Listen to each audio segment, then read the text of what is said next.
Hey, I'm Guy Powell, and welcome to the next episode of the backstory on the Shroud of Turin. If you haven't already done so, please visit guypowell.com and sign up for more episodes. I am the author of the book, The Only Witness. It is a Christian historical fiction tracing a possible history of the Shroud over the last 2 millennia. Today, we're going to be speaking with Jeremiah Johnston, and he has studied the resurrection and has written about it, and he is a recent convert as well to studying the Shroud. And so we're so glad he's joined us, so to speak, in the fold. It's fantastic. But before we get started, let me tell you a little bit about Jeremiah. So he has his PhD and an MD and a Master of Arts, a Master of Divinity, and a BA, and he is a New Testament scholar, pastor, author, nationally syndicated radio host, Bible teacher, and apologist, and he ministers internationally as president of the Christian Thinkers Society. Wow, what a great background. And he is driven by the great commandment in Jeremiah's calling. And the mission of Christian Thinkers Society is to equip Christians to love God with all their hearts and all their minds and all their souls. Wonderful. That's so good. I love that. I love what you've written there. And I also like Micah 6:8, and I can't remember exactly what it is, but Micah 6:8 and what you've got here is just perfect. So, Jeremiah, thank you. Great to have you today. Oh, Guy, So, I'm so thankful for you. I'm so thankful for your scholarship. I love your book and so appreciate your program. I've benefited personally from your broadcast. I'm excited about our conversation. yeah, me too. Thank you. It's so good to have you. So, tell us what is your backstory on getting involved in studying the Shroud? You've done some interesting things, and you finally came about, in the recent history and said, "Hey, the Shroud is something I want to learn about."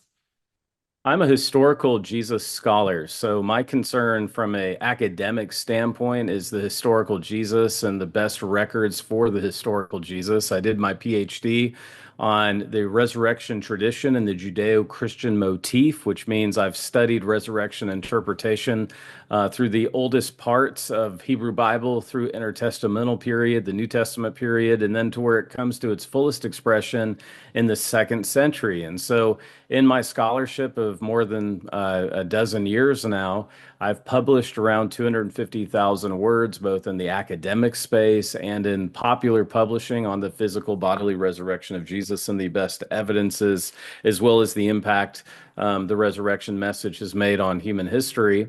And as a result of that, I'm a truth addict, and I'm interested in all the evidence that we have for the resurrection, biblical and extra biblical. And that is where my story of becoming interested in the shroud begins. Well, fantastic. Now, so let's go back a little further. Tell us a little bit about your faith journey. My faith journey is just, I'm so grateful to have been raised in a Christian home. I came to a personal faith in Jesus Christ at the age of 7 and had the privilege of growing up in a Christian family, which for those of you that are watching and have that testimony, I think it's the best testimony you can have. But all of us still have to come to a place where we own our own faith. You know, we're a lot like Peter. We come to faith in Christ and then we're up and down and all over the place. We have high highs and we have low lows. And my calling for ministry took place as well as a young man. And then even in doing ministry, I realized I wasn't a Christian thinker guy, but I wanted to be.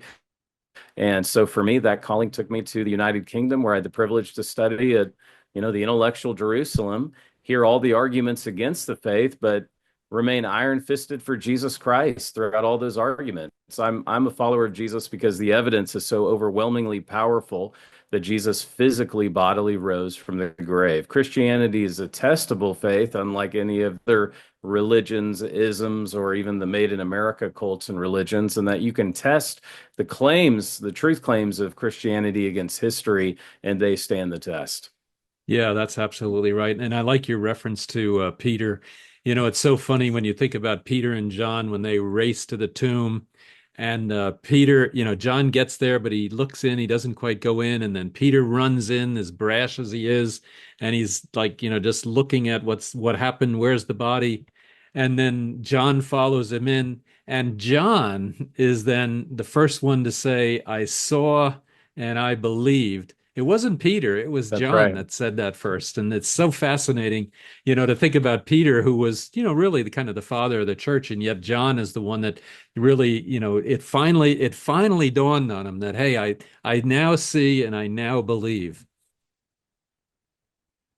That's right. So And the interesting thing about John, Guy, that relates to the shroud, when you read John 20 closely and you read about his experience, the chronology is interesting because not until he actually sees the burial cloths in the tomb does he believe. Then it says he believes, which is a yes. fascinating chronology. Yeah, well, I think that's the doubting Thomas in all of us is, you got to actually see it. And I could imagine, we have the luxury that, we know Christ was resurrected, and but we weren't there before he was resurrected.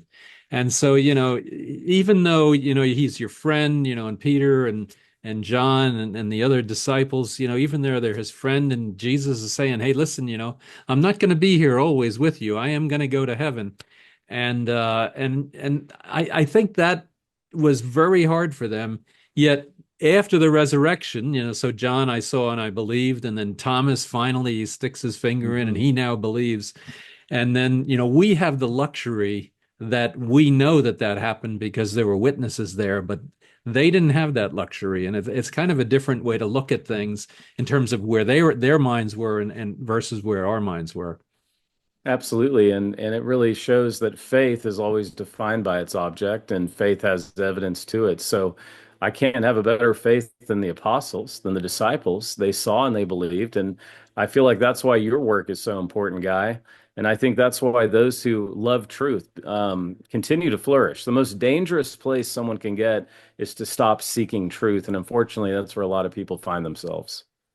Yeah, that is so true. And I mean, you've written, quite a bit, 250,000 words. I've written too much.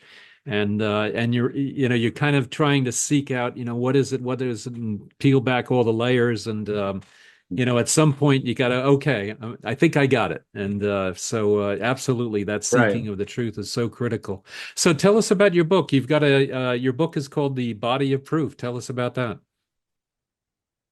Body of proof, the seven best reasons to believe in the physical bodily resurrection of Jesus and why it matters today. I found that unfortunately, and actually in growing numbers, fewer and fewer Christians can give a educated reason why they believe Jesus physically bodily rose from the grave. Beyond the learning it in Bible school or Sunday school or in a sermon, they really cannot intelligently argue based on the evidence why they believe Jesus physically rose from the grave. And so, in about 3 hours of reading, I wanted to put together a book where you would have the best from scholarship, both within the Bible and extra biblical evidences. But after about 3 hours of reading, you're going to be in top form. You're going to be able to have those conversations. I also wanted, because I learned this in Oxford, to be able to explain the claim against the resurrection of Jesus, because the resurrection does indeed bear a heavy burden of proof. And so I wanted to make sure the reader knows, well, here's the case against the resurrection, and I put it in there. And yet I also show the deep flaws that I see with all of the different claims that I believe it takes more faith truly to believe that Jesus didn't rise from the dead based Hmm. on the evidence, believing the evidence. Augustine said that our heart believes what our mind wants us to believe, and I'm paraphrasing that, but I believe that people don't make a decision for Christ not because there isn't enough evidence, just simply because they don't want to, and they don't find it's not that they don't find the evidence compelling, even, Guy, they do, they just don't want to believe in Jesus. And so that's really the where the crux is. And so I also wanted to explain the dramatic difference that believing in the physical bodily resurrection brings to our lives. That is extremely important. The word hope, elpis in Greek, it's used 100 times in the New Testament. And so often the hope that we have in Jesus is connected not with a feeling, not with some kind of existential experience, but it's always tied back to the resurrection. That's 1 Peter chapter 1 verse 3. We have a living hope. Why? Because of the physical bodily resurrection of Jesus. So it's the key to our hope, and living a resurrection centric life empowers us, according to 1 Corinthians 15:58, to be immovable, to be strong, to always be abounding and doing good, knowing that the labor in the Lord that we have is not in vain. Yeah, absolutely. So well said. And I just got your book, and I apologize. I haven't gotten all the way through it yet, but I am Okay. so excited to get through it because me as a Christian, certainly, I see the resurrection as the singular thing that defines Christianity. And to your point, if you really don't understand the resurrection, then how can you be a really a strong Christian, and how can you argue with non-Christians that this is so important to our faith? Right. And something that I couldn't believe has been controversial in all the media interviews I've done. I want to make this clear. You can't be a Christian and not believe in the resurrection of Jesus. There's no such thing as I'm a Christian, but I don't believe in the resurrection. That is foreign to every aspect of the early Christian proclamation, Jesus' dominical tradition. And yet we have, quote, Christians, and I'm going to use air quotes if you're not watching this, um, to think that you could call yourself a Christian and yet deny the resurrection, that is not Christianity. I made that claim on several programs, and for whatever reason, that became controversial. I didn't originate that. That goes all the way back to the Kiergama, the early preaching of Christianity, that Paul says, this is the gospel I was given, that Christ died for our sins, according to the scripture. He was buried, and he rose again, according to the scriptures, on the third day. Yeah, and it's funny. There's a couple of folks in the shroud world that are I don't know if I'd call them uh, they would be I think you'd call them non-shroud authenticists. So they don't necessarily believe that the shroud is the in my mind the only witness to the resurrection. But they then one of the gentlemen I'm thinking about, I had him on my show a couple of months ago, and he believes that Jesus lived through the resurrection, or did, well, not lived through the resurrection, but didn't die, that he lived through the crucifixion. And I'm going, how can that be? How can you? And and I wish I had had your book with me, and I wish I could have then, been able to rattle off those 7 reasons that you've got. And Well, and I mean, in the Ro- in the Roman Empire, 25% of the Roman Empire was sick, dying, or in need of immediate medical attention on any given day. Life expectancy was 20 years of age in the Roman Empire. The last thing that anyone would think if they saw Jesus survive crucifixion was, this is the resurrected Son of God. They would think this person needs immediate medical attention. That is a fascinating statistic. I didn't realize that, but it makes sense. I mean, it's so easy to be sick, and then there's not really any good medical care, and you could die just from a simple cut, a simple infection that takes place. So, yeah, Yeah, and fantastic. Guy, if you don't mind, I would just encourage the audience to get body approved, because I want to help people have a more articulate understanding that is conversational. And, there's a couple of things in the book that I believe are an original contribution to knowledge. And one of them is the disciples had no psychological motivation to invent a resurrection narrative. And, Paul had nothing to gain by claiming that Jesus rose from the grave and everything to lose. And he certainly would not have died believing something that he knew not to be factually true. And so there's a lot there. I mean, we know that James dies in AD 62, not from a biblical source, but from Josephus, who helps us understand that James, the Lord's brother, in AD 62 is stoned to death. And he dies believing his brother is the Son of God. And as I point out in Body of Proof, I have 4 sons, and I can tell you none of them thinks their brother is the son of God. It's just not going to happen. So what would it take for you to not only believe that, but die believing it? Yeah. And that is such a good point. 11 of the 12 disciples died through being a martyr.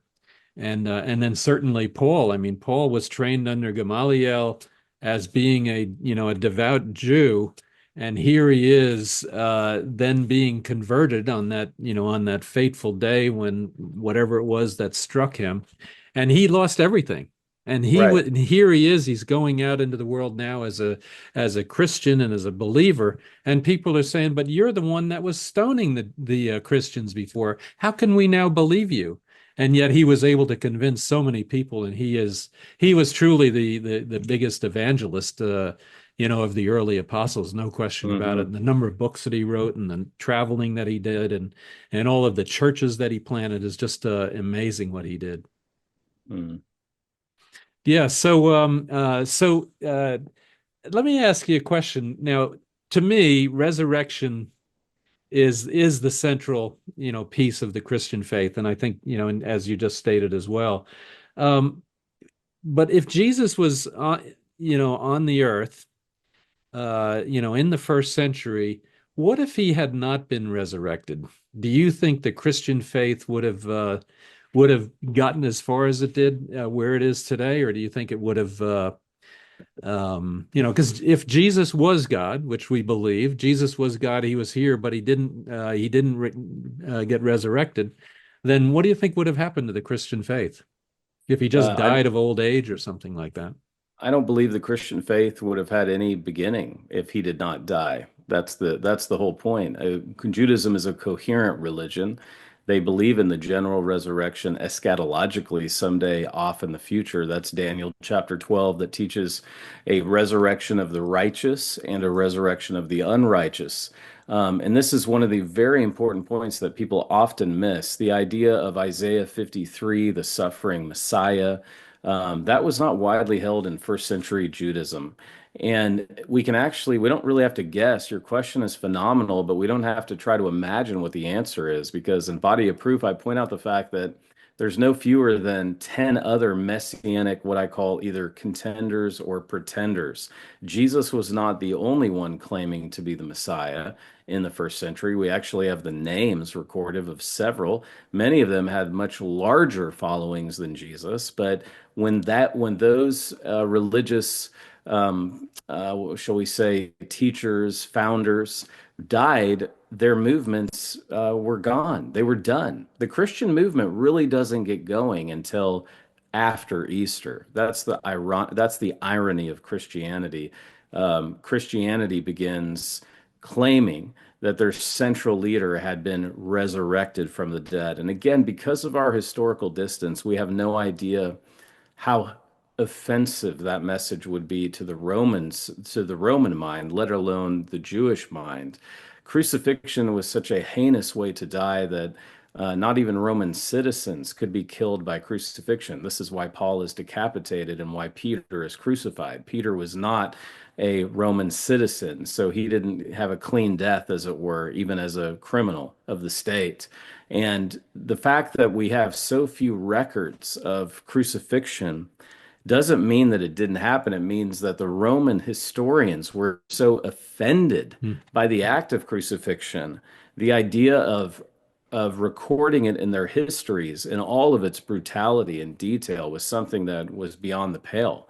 And so, as other scholars have pointed out, the most detailed description we have of execution in the Roman world come from four books that your audience may be familiar with: Matthew, Mark, Luke, and John. And then we have Josephus as well. So that's, I think, a good answer to your question. It wouldn't have happened. There would be no Yeah. Christianity. Well, he definitely paid the price for us. And I think, when I was writing my book, when I think about the suffering that he went through, you have the 100 or so whip marks that are evidenced on the shroud. You have the crown of thorns, and Yes. and the pain in going into your skin and the scalp is 10 times worse than anywhere else on your body.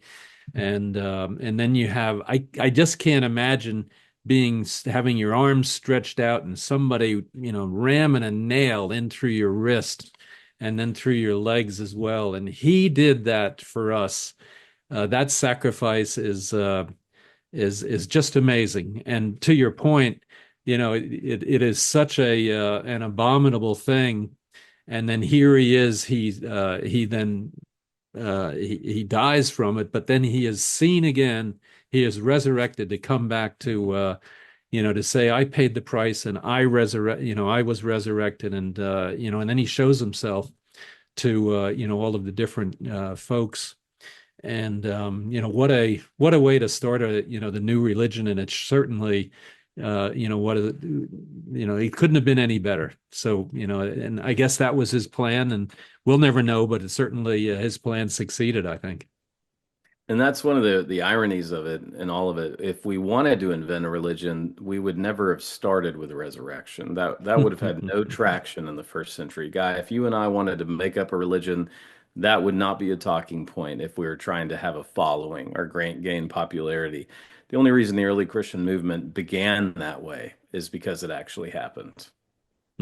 Yeah, yeah. And none of the other major religions in the world have anything like that. And No. not to say that those, that the folks that believe in, Buddhism or Hinduism aren't faithful and whatever, but they do not have that singular thing of the resurrection of Jesus to support it.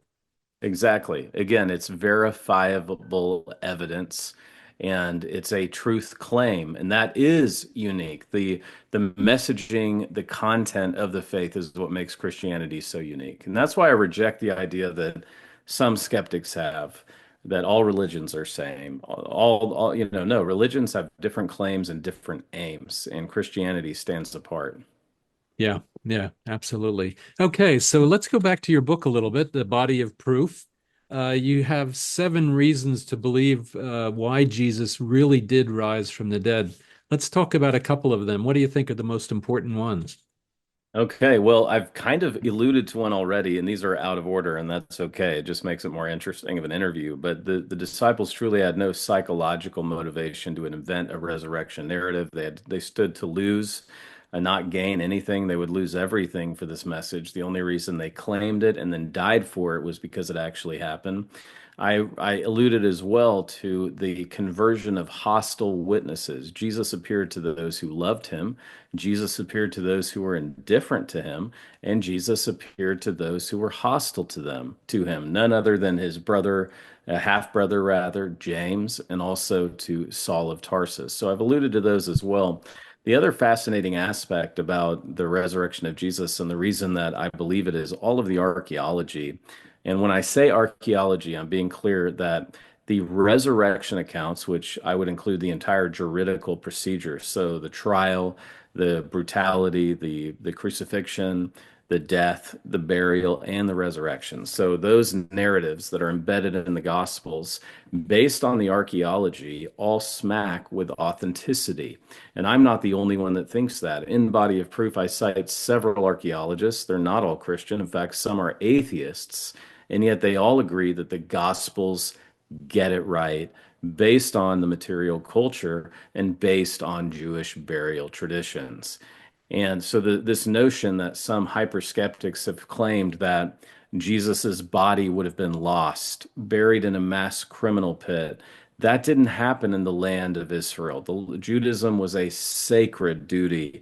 Even proper burial, not honorable. I'm careful with my words, but proper burial, even of a condemned criminal, was certainly something that the Romans allowed. We know this based on other artifactual remains like Yehohanan, Jonathan, if you will, in Hebrew, Yehohanan, who was crucified under the reign of Pontius Pilate. He wasn't just allowed to be buried, he was given second burial, a process called ossuagium. And so we actually have a calcified heel bone with the crucifixion spike that fish hooked that was buried Mhm. in the bone box. And we have others as well. So the archaeology is fascinating. And so I've just given 3 reasons. One, I think that hits a little more close to home for me, is the resurrection of Jesus is a compelling, one of the evidential factors for me is it's the only way we make sense of all the suffering in our lives. Romans chapter 8, verse 18, guys, says that Paul said, I consider all the sufferings and the hardship of this world not to be compared with the glory that will be revealed in us someday. In Romans 8:18, Paul's saying, hey, because of the resurrection, it makes it all worth it. I know that all the suffering I face, the heartache, the anxiety, the loss, um, the grief. I don't grieve with despair. That's First Thess chapter 4. I know that I will live again. And in fact, the Bible has a lot more to say about the resurrection than even heaven, because the goal is not heaven. The goal is the resurrected heaven and earth coming together in a whole new paradigm, a whole new way, where we'll be here in physical bodies that cannot die. So I find some of those, among other reasons, to be very compelling to believe in the resurrection. Yeah, exactly. And well, I'm looking forward to reading in detail all of those from your book. So how does the shroud fit into a Christian's understanding of the Uh, resurrection? So this is the backstory on the shroud. So we got to bring in that yes. funky cloth that's out there. The Shroud of Turin is fascinating to me. I was a skeptic of the Shroud, not because I wanted to be, not because I thought it was odd. I was conditioned in my biblical scholarship that the Shroud was some kind of relic of the Catholic Church, and I needed to not privilege that because it was a relic of the Catholic Church. I needed to simply follow the best evidence, early eyewitness, the text as artifact. And yet, when I began to actually study, and this is, I think, I hope the payoff of this interview will be, we learn from everyone, but we don't let anyone think for us. And if we're not careful, we can allow people to condition us and think for us. And finally, I was challenged by my pastor to look into some of the evidence for the shroud. And as I began to read, and what I do is research at a terminal level. When I began to study the actual evidence, the Shroud of Turin is the most studied archaeological artifact in the world, that science can't explain how the image is there, that the radiocarbon dating is erroneous, and that, the fascinating aspects, the topography, the pollen. When I began to read all this, there was this flood of evidence, and I'm thinking, okay, so I say I stand for truth, I say I'm addicted to truth, and yet I'm allowing what I've read in the secondary literature to condition me away from believing this. And so I believe that the shroud, it's a slam dunk, is the burial cloth of Jesus of Nazareth. And I believe that the reasons are compelling. And so this is yet another layer of evidence for the physical bodily resurrection of Jesus. I think in the Shroud of Turin, we have the exact moment of resurrection that's left as a print for us. Yeah, absolutely, and I think you're absolutely right, and I think what's interesting though, and one of the points that you made is that there seems to be some people they it's not like they're not trying to study the shroud or not study the shroud or have some I don't know, but they seem to have some preconceived notions, and it seems like some religions have more preconceived or they're predisposed to believe or not believe in it, not even interested in it, versus others that are much more ready to believe in it. And I think probably the Catholic denomination certainly is more likely to, because their history and understanding and veneration of relics. And then here you have this one relic that is, probably the most compelling of all of them that's out there.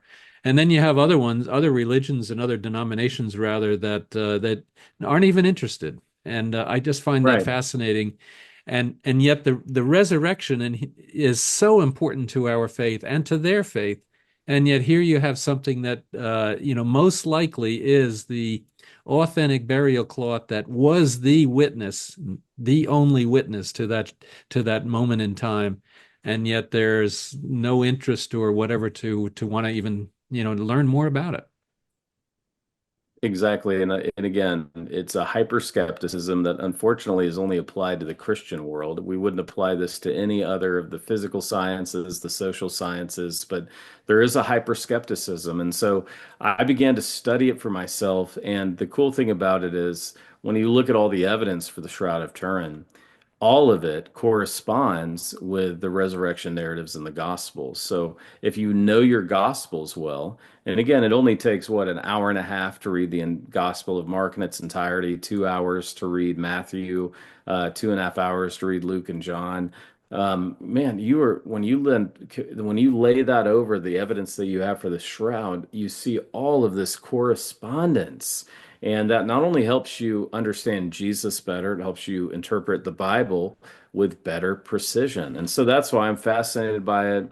I can't get enough of the data, but when you look at the numismatic data, textile, the hematological, the blood work, the fabric, the archaeological work, they all exhibit verisimilitude with first century burial traditions and crucifixion.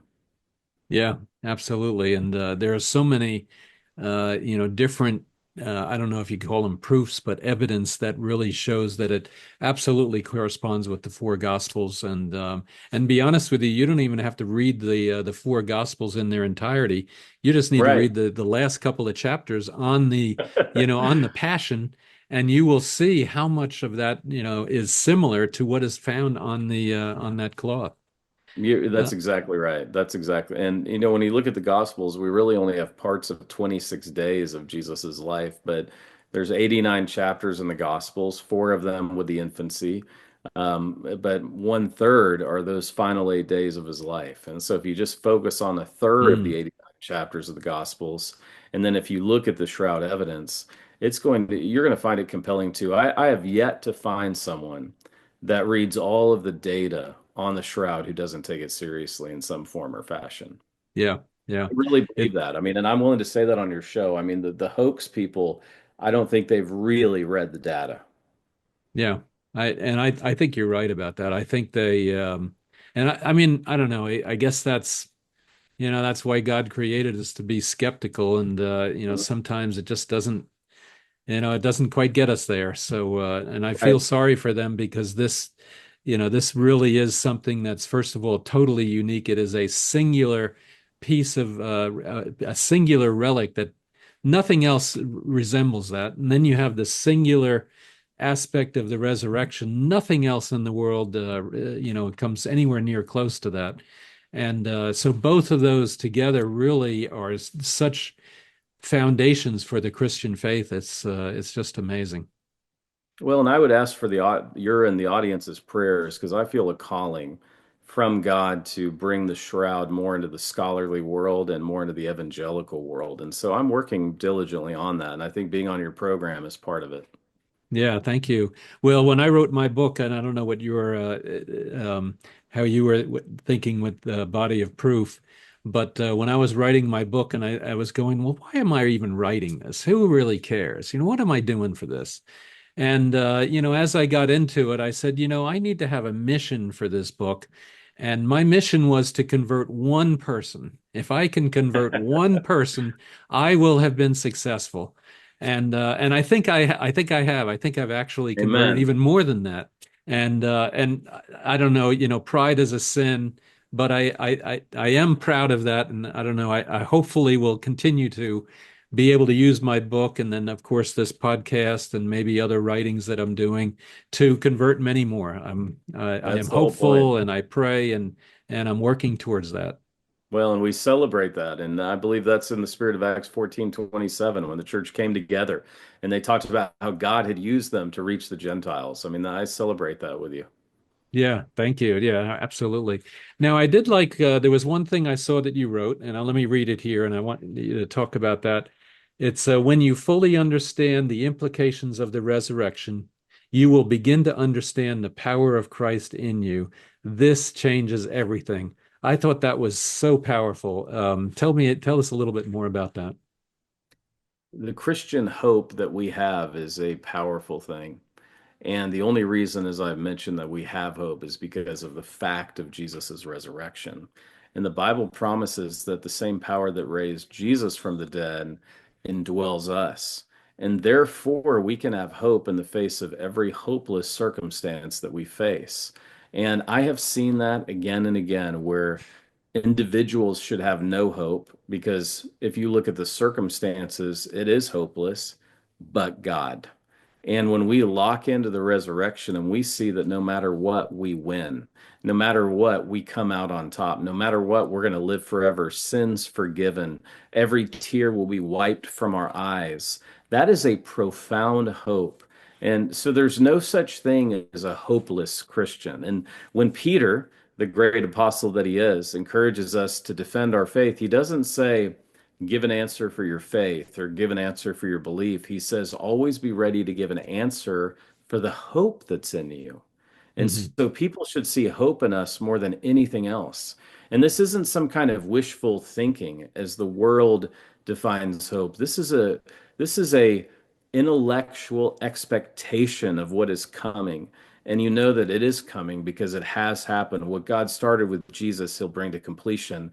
The promise that we're given with more than any other promise in the New Testament as far as frequency goes is John 14:19. Jesus says, because I live, you will live also, and therefore we can have joy. Yeah, what a profound message. And and you're so right. There's kind of like the hope that we use every day in our daily lives, and then but there's the hope that Jesus gave us, and then what that resurrection did for us. And I really like your point about, how Peter explained what that difference is. That really makes a lot of sense. That's right. Yeah, yeah. Jeremiah, thank you so much. I'm sure there's a million other things we could talk about. Is there any last thing you'd like to mention before we close out? Well, I just want to encourage everyone to get your book. I love your broadcast. I would encourage people who haven't listened to all of your programs to add them to their YouTube playlist or listen to them wherever they get their podcasts because, Guy, you've been such a great defender of the faith and you have such a wonderful spirit in how you explain the Christian faith. And I've personally benefited from it. And that's why I've just been honored to be on the program with you today. Well, now you're really making me you're really doing it for me. But thank you so much. I am so glad. Well, when I did a sermon at our church, maybe I don't know, maybe 6 months ago, and I talked about the book and why I was inspired to write it. And 20 years ago, God nudged me and says, "Guy, write this book. Guy, write this book." And I didn't. I pushed back, so the nudge didn't Yeah. work. And then it was during COVID that he nudged me again, and I said, "Okay, I'm gonna write it." Let me. And I will admit, the for me in writing the book, it really helped to solidify my faith and then Yes. give me mission and purpose in why I'm doing this, and to evangelize and not just to learn about the shroud from an intellectual thing, but to really help others that don't believe in Christ to bring them, to Christ. And then certainly those that, may waver in their faith to say, no, no, no, here is the proof. Here is the That's right. proof that he resurrected and he paid Mm. that incredible price for us so that, we would be forgiven for our sins. And Amen. yeah, yeah, thank you, and I really appreciate that. Well, your book, I'm looking so forward to reading it and learning, about the resurrection and then your 7 reasons to believe, so that I too can be a better argumenter, in favor and an apologist for the faith. So thank you for that. Well, thank you. Yeah, absolutely. Well, Jeremiah, so where can people reach you? What's the best way to, if they want to get your book and or learn more about, I think it's the Christian Thinkers Society, where can they go to learn more about That's you? right. And everyone should be a Christian thinker. So go to website. The website is Christian Thinkers with an S.com. And from there, you can route to my Amazon page. And we've got all kinds of videos on our YouTube channel, 70 podcasts, and hope it's a great encouragement to those that check it out. Fantastic. So that's christianthinkers.com, christianthinkers.com. I've been out there and it's a great site. And you're right, there's a bunch of videos that I looked at and a bunch of great writing. And then definitely buy your book. It's called The Body of Proof. And what was the subtitle to that? 7 best reasons to believe in Jesus' resurrection and why it matters today. And what could be more important than that? That's right. Jeremiah, thank you so much. And for the audience, please stay tuned for many other videos in this series on the backstory of the Shroud of Turin. And please visit guypowell.com and sign up for those episodes. And if you like this one, please rate it with 5 stars. Jeremiah, thank you so much. Thank you, Guy. Fantastic.